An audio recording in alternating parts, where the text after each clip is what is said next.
I mean, some of the like CZW shows, it's just out in a field, surrounded by cars. Yeah, but I mean, And it's when like, they get into the light tubes and stuff, that's not my thing. Like, I think you don't need. I think those were always like in the southern states, you'd have like the Fantastics and the Sheep Herders, yeah, and they do regular matches and they get chaotic, and they're trying to give the Fantastics a tough guy image. So they're doing these bloody matches, they're fighting, and eventually it would come and do like a barbed wire cage match or something. And they built to it so that the hardcore mattered.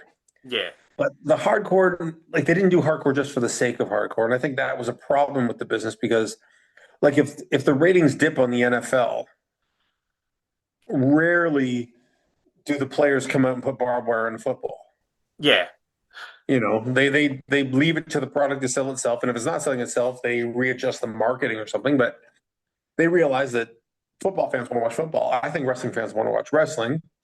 yeah, Make things interesting between two characters, and then you can bring them back in gimmick matches of a certain amount of violence. But if the opening match is, power bomb off the top rope into a bucket of hospital syringes and yeah, piranhas with laser beams on their heads, how am I going to get a headlock over two matches after that? So in exactly. turn, everything's got to get more difficult. Everything's got to get hard. Everything's got to get more dangerous. Like as much as I love Rock and Austin, I was a fan, and they're nice guys. But that the first time they wrestled at WrestleMania, like Austin hits the stunner and Rock kicks out. Then Rock hits the rock bottom and Austin kicks out. Then Austin hits a rock bottom on Rock and Rock kicks out. Then Rock hits a stunner and Austin kicks out. It's back and forth, so they murder the finish, right? So now everybody wants to kick at everybody's finish.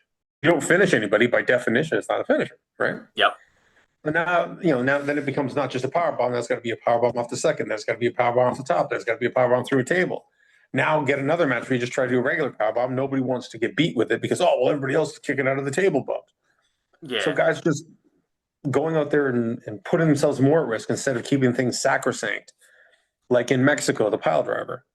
You give a guy a pile driver, you're suspended, and the crowd goes nuts, and they carry the guy out on a stretcher with yeah, a neck brace and everything. So you don't have to do a power or a pile driver off the top rope. You sneak one in behind the ref's back, and the crowd loses their mind yeah, because they've kept that sacrifice. Like the 3D, the Dudleys can still do a 3D to this day, and the people will buy it as a finish. definitely. But you try to do a DDT as a finish now, and people are like, then 2 matches ago, they cut the guy off with it, and he came back Yeah, because everybody's done it so much they've burnt it out, and they haven't kept it. They haven't protected these things.